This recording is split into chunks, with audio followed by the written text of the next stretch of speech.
parte ali do número 0, o Lucas falou. É aqui? Isso?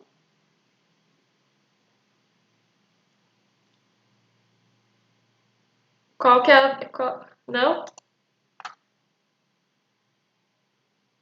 A questão 3. Ah, tá. Questão 3. Vamos ver.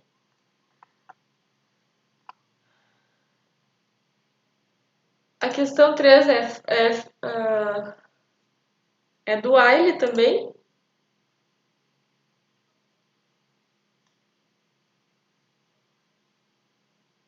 De while. Tá. Faça um algoritmo para ler o número máximo e calcular o fatorial desse número. Essa aqui eu expliquei antes. Não. Qual é a dúvida em relação a essa questão?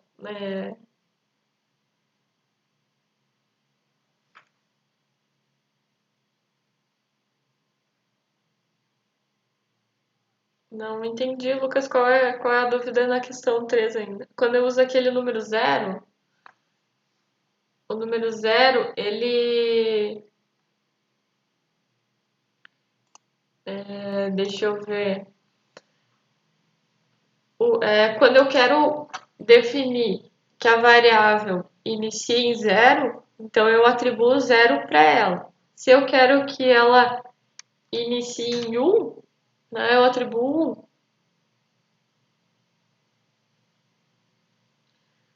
Dá para calcular também. Eu fiz uma forma mais detalhada, né? Mas dá para calcular como a função também. Se tu descobriu a função, pode ser.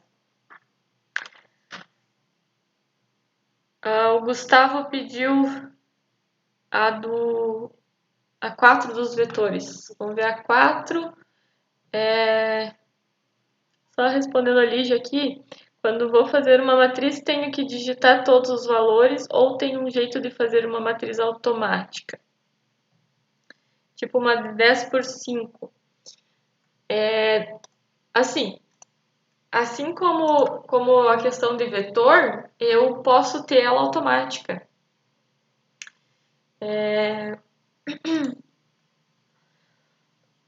Desculpa. Tô com a garganta meio seca. Para mim, só que aí eu tenho que, se eu quero uma matriz automática, eu teria sempre os mesmos valores, né? Então, por exemplo, tem algumas funções que dá para usar. Vamos supor, eu quero usar essa função aqui. Tem uma função chamada ons. Aqui que ela vai fazer? Eu quero uma matriz 2 com 2 linhas, 5 colunas, por exemplo. Ele vai fazer uma matriz de 2 linhas e 5 colunas de número 1. Né? Então, eu posso sim criar uma matriz automaticamente, mas aí os valores que vai estar armazenado nela talvez não sejam os que eu desejo ter, tá? Tá, vamos voltar na 4 de vetores, então, que o Gustavo perguntou. 4. Número 4. Crie um vetor com todos os múltiplos de 5 ou 7 entre 100 e 200.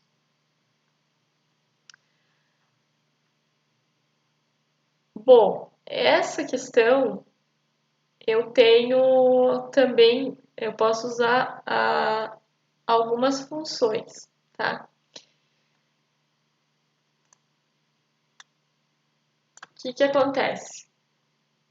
Eu vou, então, primeira coisa que eu vou fazer, eu vou criar um vetor no 1 que vai receber 100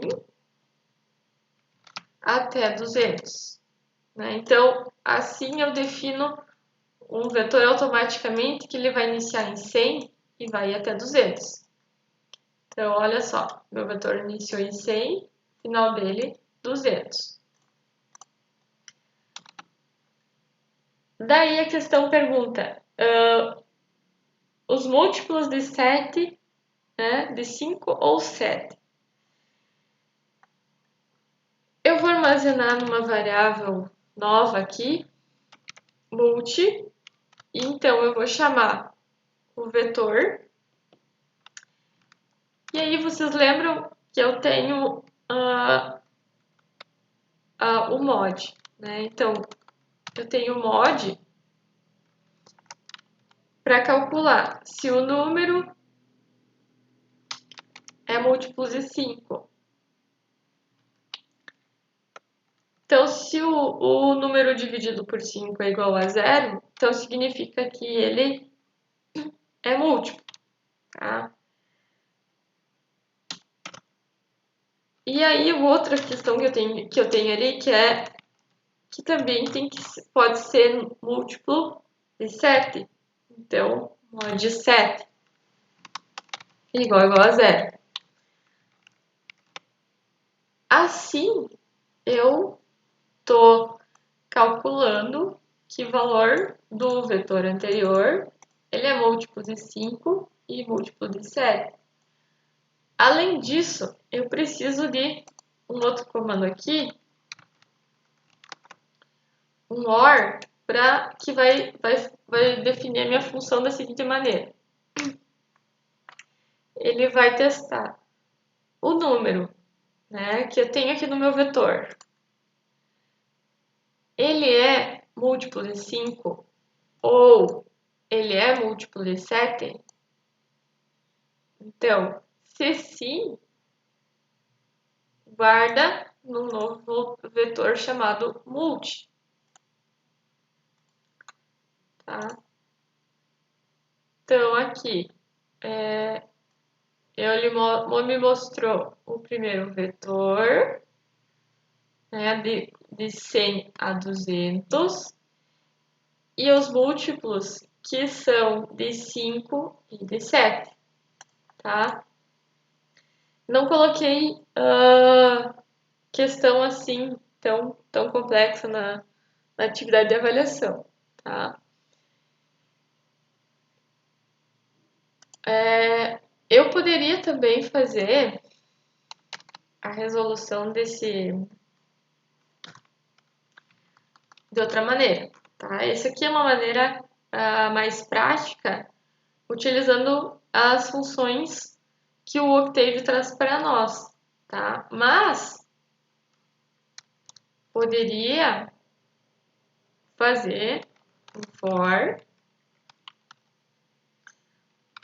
um for que vai de 100 a 200.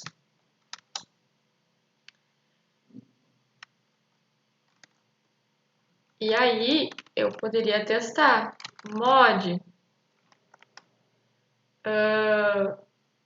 i é 5, né? Deixa eu conferir aqui. Mod 5, para descobrir se é múltiplo de 5 é igual a 0. Ou mod i 7, né? Para descobrir se é múltiplo de 7, né?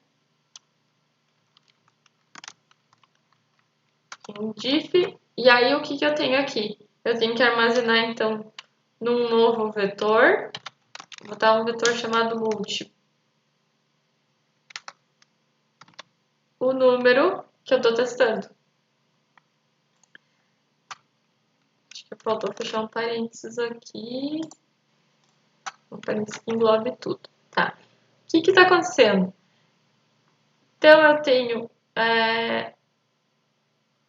um vetor, né, que ele vai de 100 a 200. E aí, na realidade, para resolver dessa forma, eu nem precisaria ter essa declaração aqui. porque o i agora ele está iniciando em 100. E aí ele vai testar o 100, né, que está armazenado em i, dividido por 5 é igual a 0? Se sim, ele é um múltiplo de 5. E aí ele vai vir aqui e guardar o i nesse vetor. Ou, se ele não é múltiplo de 5, aí ele vai testar. O i, ele é múltiplo de 7? Se sim, ele vai guardar nessa variável. Então, é outra forma de criar, né, essa solução aqui. O que acontece? Vamos mostrar esse múltiplo aqui. Enfim. Deixa eu limpar isso aqui. Vamos executar.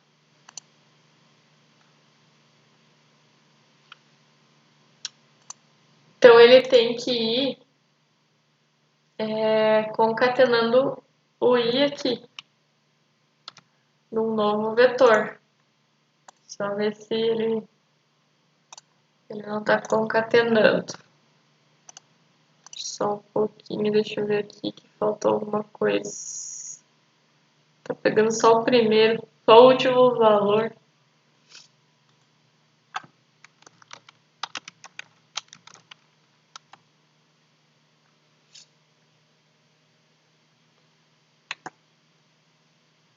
É o C. Acho que é o C. Vamos ver. Quero que concatene o I.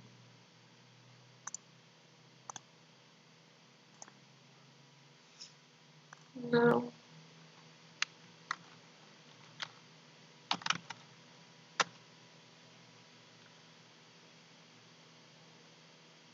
Ah, tá. Faltou isso aqui. E eu explico para vocês o porquê.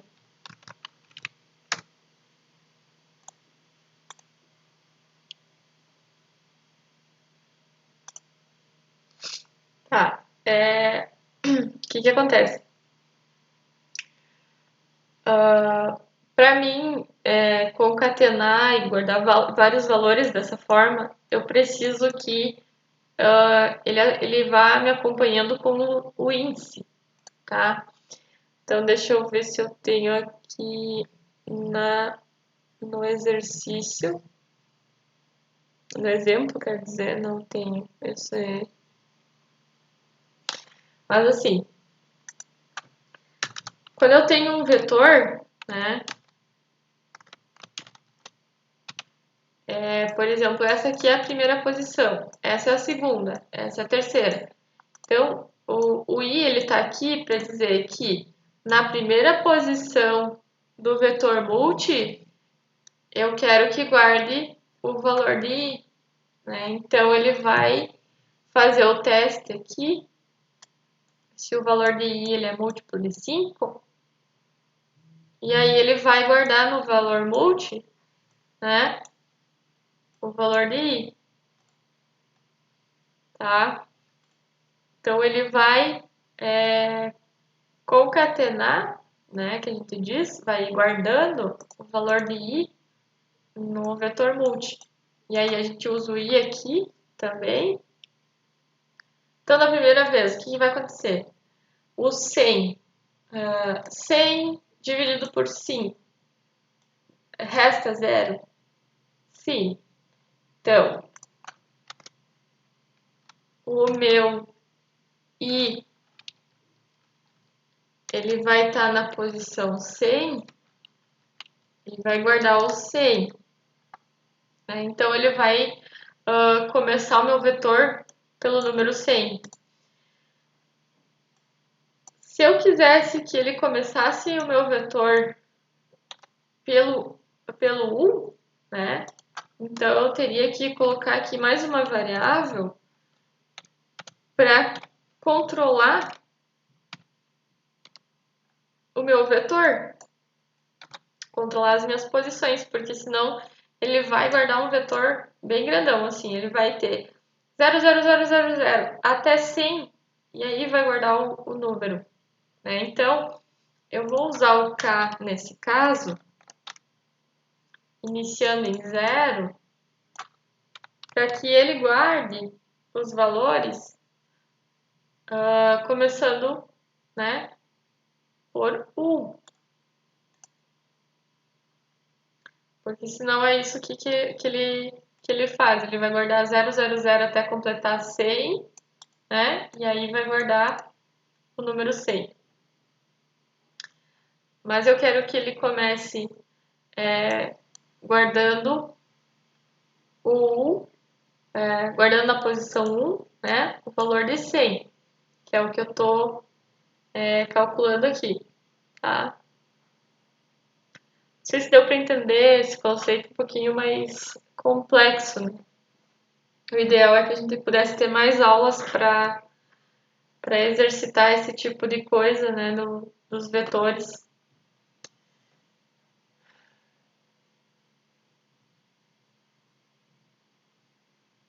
Pensar como é que a gente podia exemplificar isso aqui. Eu tenho aqui uma ilustração do vetor para vocês entenderem um pouquinho melhor essa questão das posições. Então aqui, por exemplo, olha só, deixa eu arrastar aqui.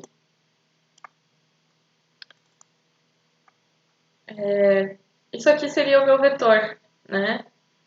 Então, na posição 0, que valor eu tenho? Na posição 1, que valor eu tenho? Na posição 2, né? Que era aquilo que eu estava fazendo. O K aqui, o meu K, ele está controlando essas posições aqui. E o I, né? O I está iniciando em 100 e está indo até 200. Então, no caso do meu I, ele está começando 100, 101, 102, 103, e ele vai repetir até 200. E o K simplesmente está percorrendo, né, cada iteração, primeira posição do vetor, vai guardar um valor se eu tiver um múltiplo, né, e assim por diante. Questão de enunciado, Jonatas? Sim, posso tirar uma dúvida sim. Qual a dúvida?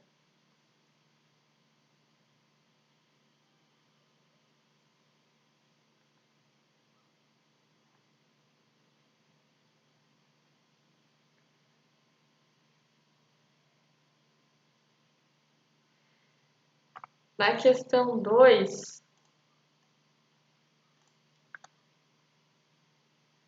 deixa eu abrir aqui as questões de vocês para mim me situar melhor.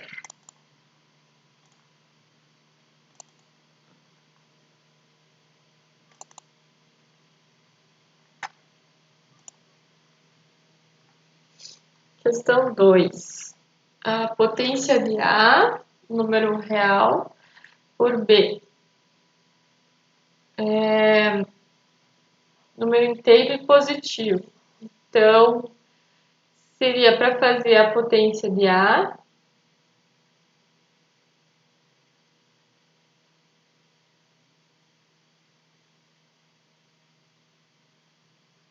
através de multiplicações sucessivas. Tá?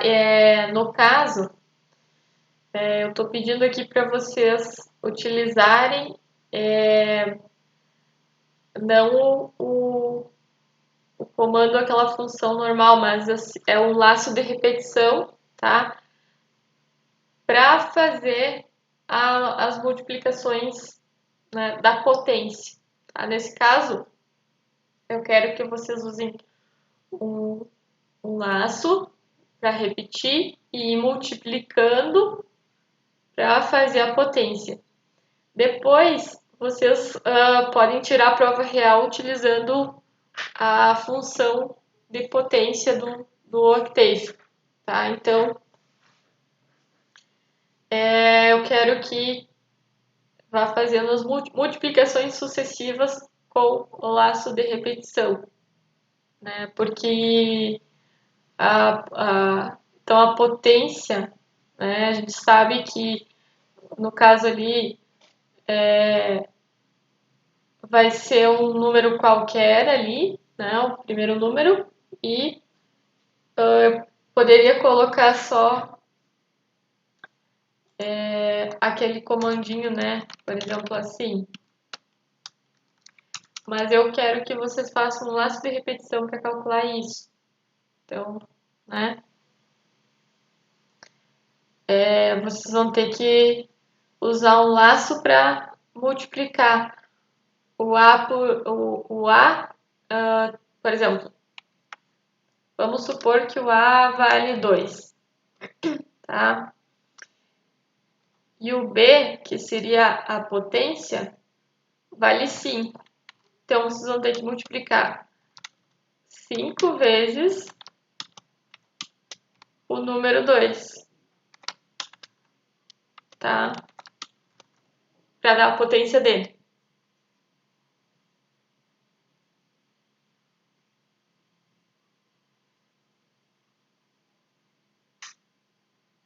Isso aí, Jonatas. Usa um laço de repetição, de acordo com o valor de B. Uhum. Isso aí. Ok? Mais alguma dúvida?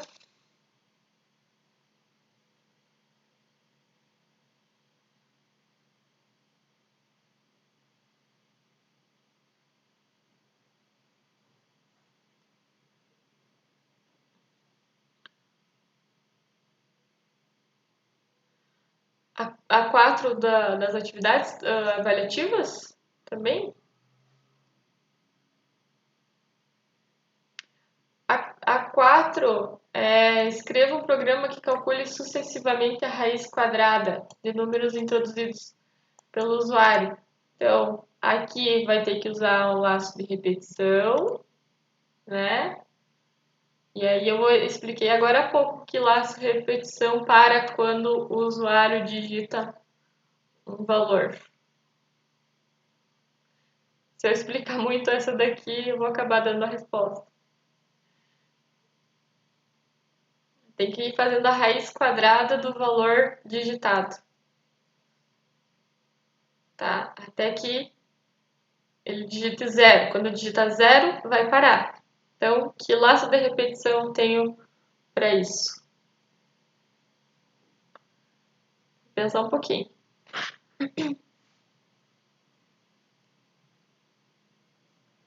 Tanto faz. Uhum. Isso aí.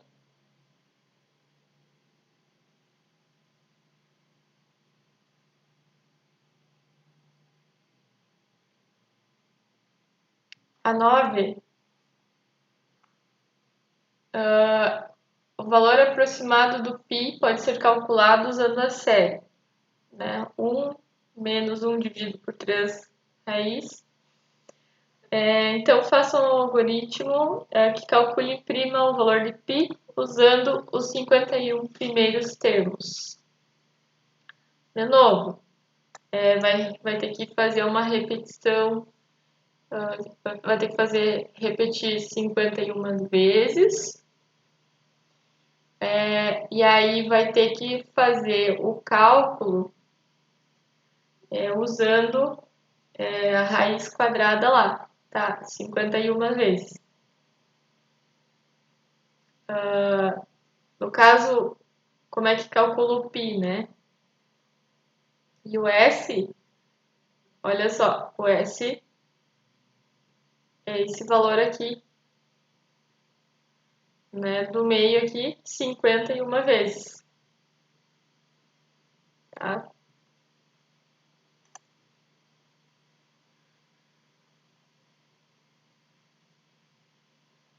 Essa aqui pode ser que vocês. Eu coloquei mais um desafio, assim, mas não se preocupem, né? Vocês têm 10 questões aí, cada uma vale 10 pontos. Então, Se não conseguir fazer essa, tem uma semana, tá, gente? Tem uma semana para fazer. Então, faço no papel, talvez primeiro, né? Eu não posso explicar muito porque senão eu acabo dando a resposta.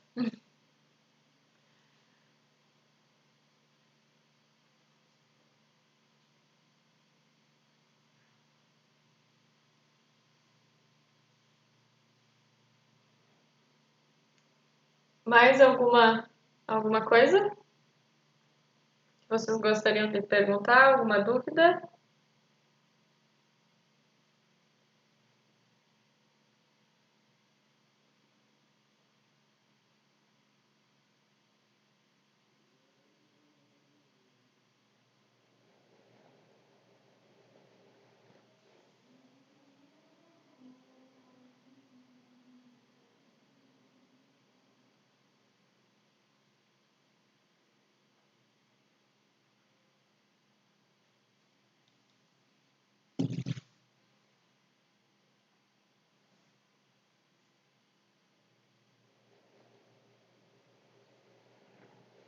Ok, vou parar aqui então.